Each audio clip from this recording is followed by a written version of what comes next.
and welcome to another episode of The Darchives. I'm Jamie talking to Leo. And I'm Leo listening to Jamie. And this week, we are going to be talking about an 18th century shipwreck that contains about $17 billion worth of treasure that was lost for over 300 years. Is this pirates? No, European war. Okay. We are going to be talking about the San Jose shipwreck today. To start this out, I'm not going to start with the ship, but with the background that necessitated the ship. In 1700, King Charles II of Spain died. He died without leaving an heir, so the throne of Spain and other Spanish conquests like the Netherlands, Italy, and the Americas were left without a proper ruler. Okay. Now, the Spanish throne was offered to Philip of Anjou, who was the grandson of Louis XIV, King of France. Europe was not excited about this, though.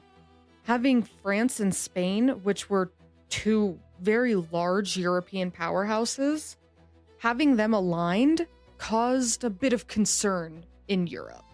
England in particular wasn't happy about this because France had recently decided that the rightful ruler of England was not the current king, but the son of a previously disposed king. So France is saying, England, you don't have the correct king in the throne. What about this guy? And if France and Spain were to align, it would make things very difficult for England. England and the Dutch were also cut off from the Spanish trade during this time. Because of all this upheaval, England teamed up with the Dutch Republic, the Holy Roman Empire, and the Kingdom of Prussia to support the Spanish succession to Archduke Charles, who was the young son of the Habsburg Emperor Leopold I. So we got England trying to get the Habsburg on the throne, taking over for King Charles. Yes. And France wants this other guy, Philip, Yes. to take the throne of Spain. Mhm. Okay. So the English team up went up against France and Spain in what would later become known as the War of the Spanish Succession. Okay. While this war was about the claim to the throne, it was also just as, or more importantly, about who got to control the trading and the shipping routes. With the background of the time out of the way, now we're going to talk about a particular battle during this war and why this ship that was involved in it became so famous. The San Jose was a 64-gun, 3-masted, and 3-story galleon ship that was built and launched in 1698. That's a big ship. Yes, she was about 128 feet long and 40 feet across. For metric, that'll be about 40 meters long and about 12 meters wide. So big boat. Big boat. And this big boat was anchored off the coast of Isla de Baru in Colombia along with her sister ship, the San Joaquin. Both of these ships were loaded with a huge amount of riches that were supposed to be sent back to Spain.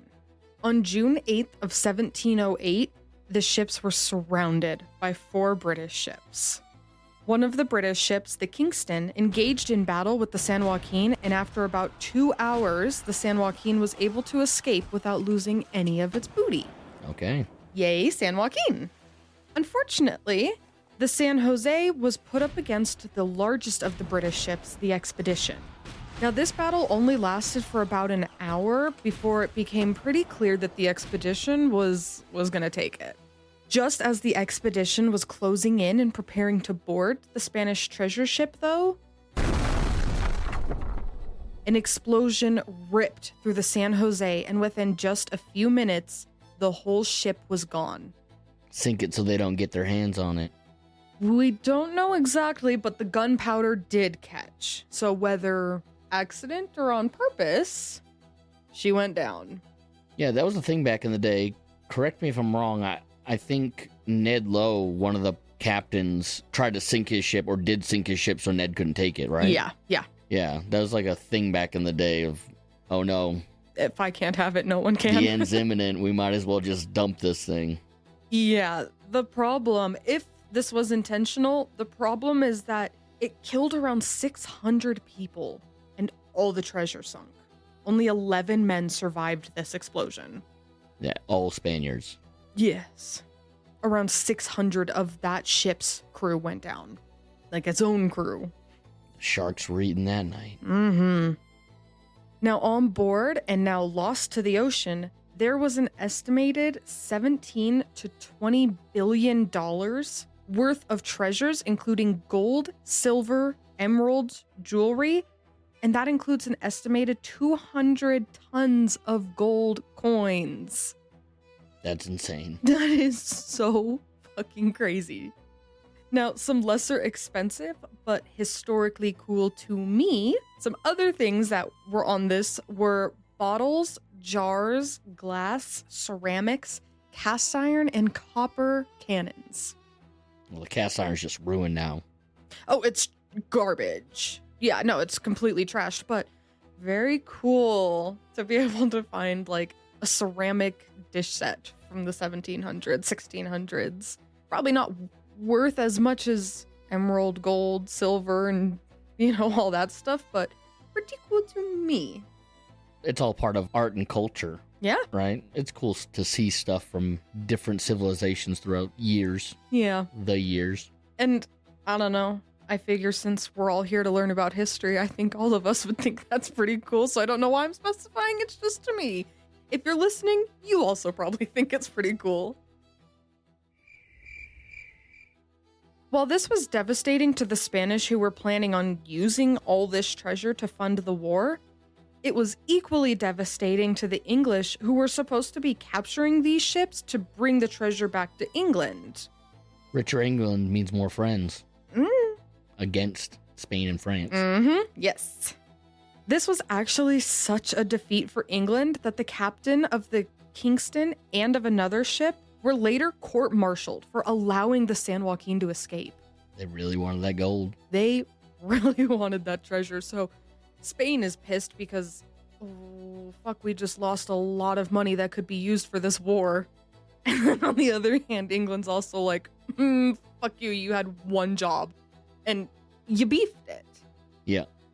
The war would be waged between 1700 and 1713, only ending with, forgive my English pronunciation here, but it ended with the Treaty of Utrecht.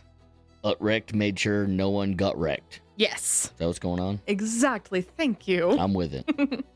In the end, Philip of Anjou was confirmed as the King of Spain, but he was removed from the French line of succession, which did essentially stop the French and Spanish Union.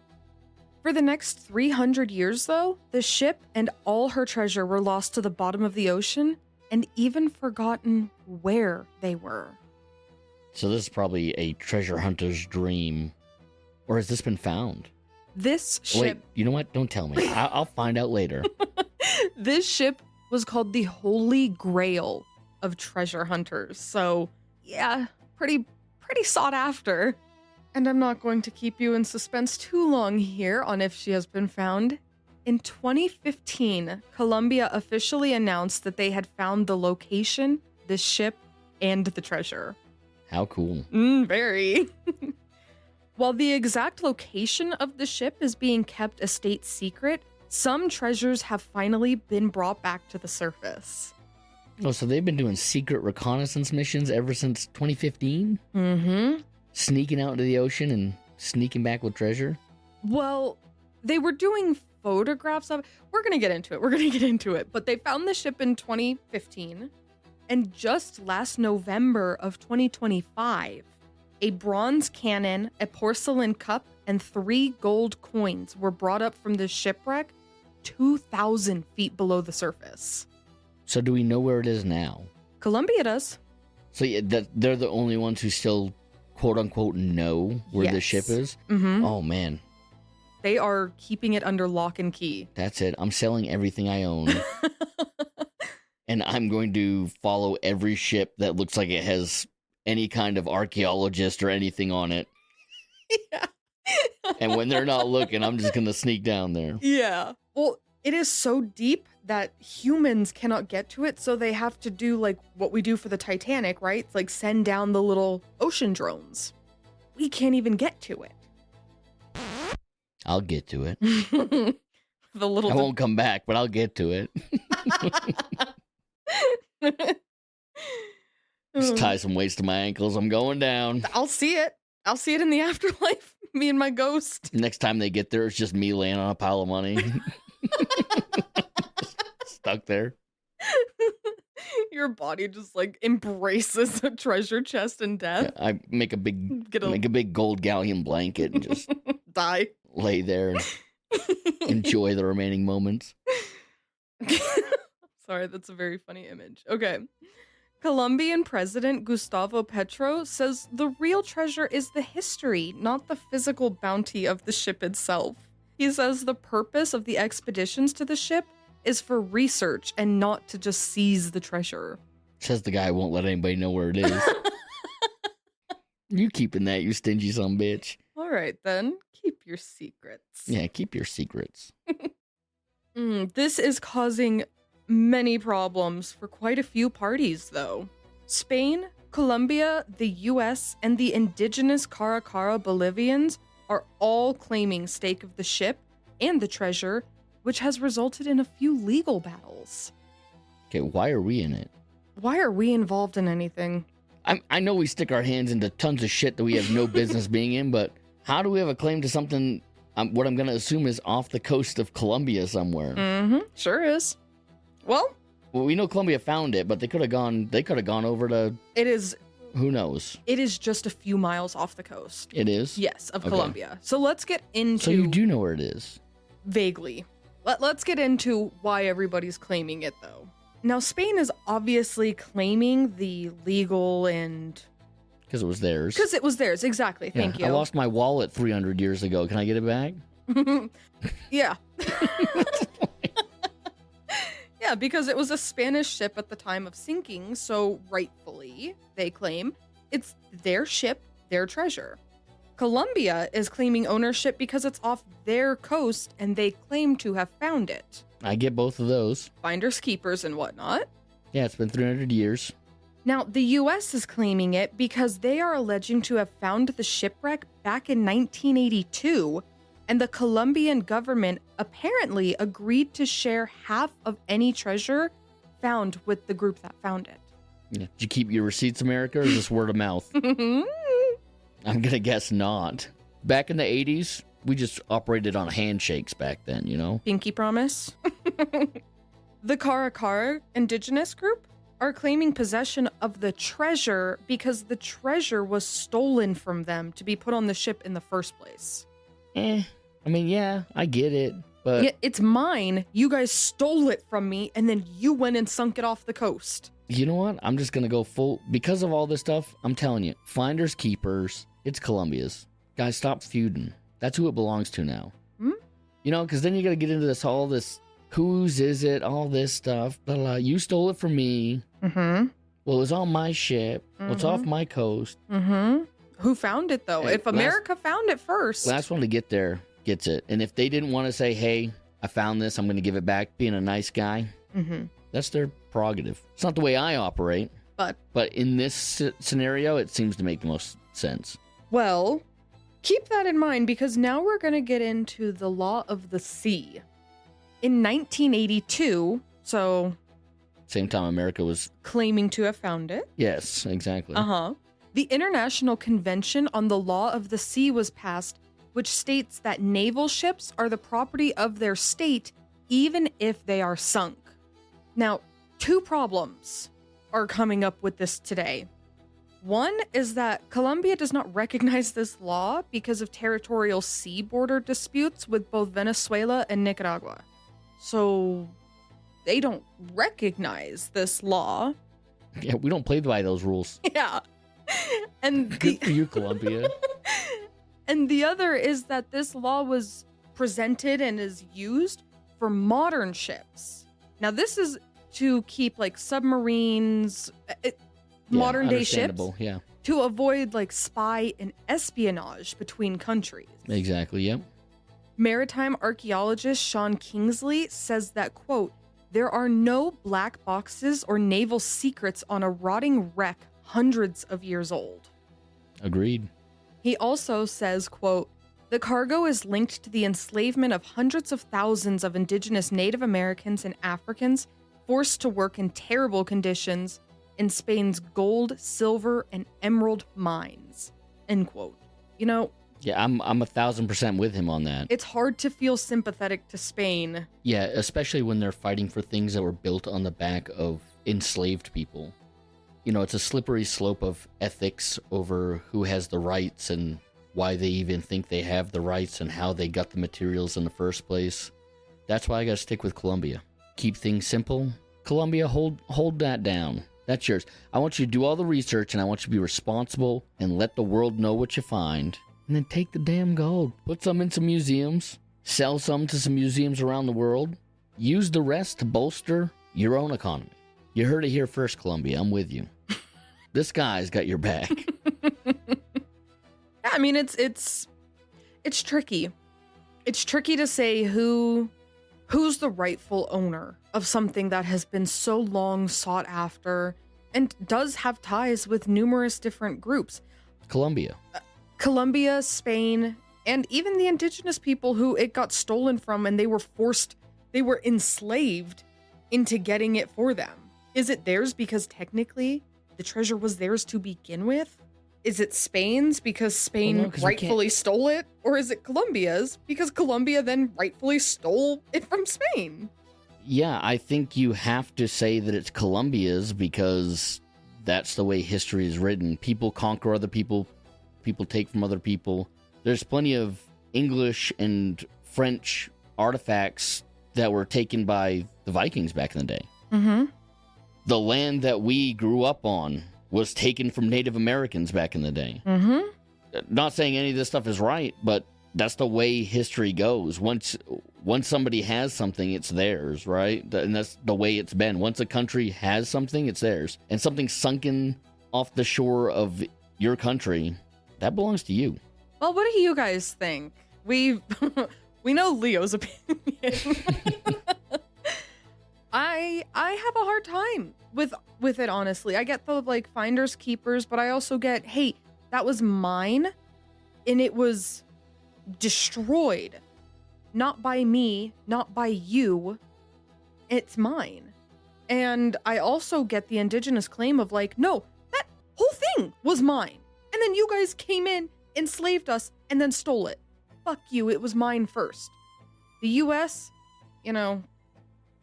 God bless us, brother, but I think we need to... You got fat, greedy fingers that go everywhere. Yeah, I'm saying it. We got fat, greedy fingers that go everywhere. We are world police. It's ridiculous, but that's another topic for another time, but... Yes. But yeah, I just recently saw an article on the treasure coming up and just found it so fascinating. I was so excited to do a fun shipwreck for you guys. For us, it was very fun. Yeah, I thought it was very fun too. And anyone listening, if you agree with my opinion where it's Colombia's treasure, or Jamie's viewpoint where Spain and the indigenous people have a good claim. They have a good stake in it.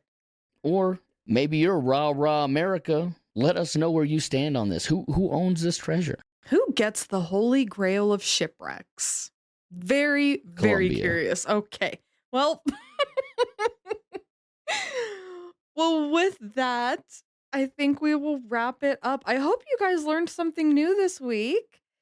You can follow our socials or send us an email, which will be linked below in the show notes. Yes. You can also leave us a rating. Helps grow the show. And comments also. We want to hear what you guys think of things. Some of these more open-ended ones, we definitely want to know what you think. Yes, definitely. I'm excited to hear opinions on this one because I know where you stand. I'm having a hard time, but I want to know what you guys think. I really do. Cool.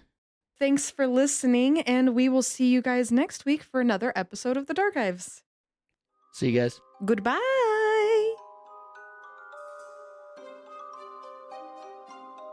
I still think Colombia's got that. I know, but I think Colombia, I'm with you. Other nations have a good horse in the race. Colombia. Fuck it, give it to Costa Rica. I like them.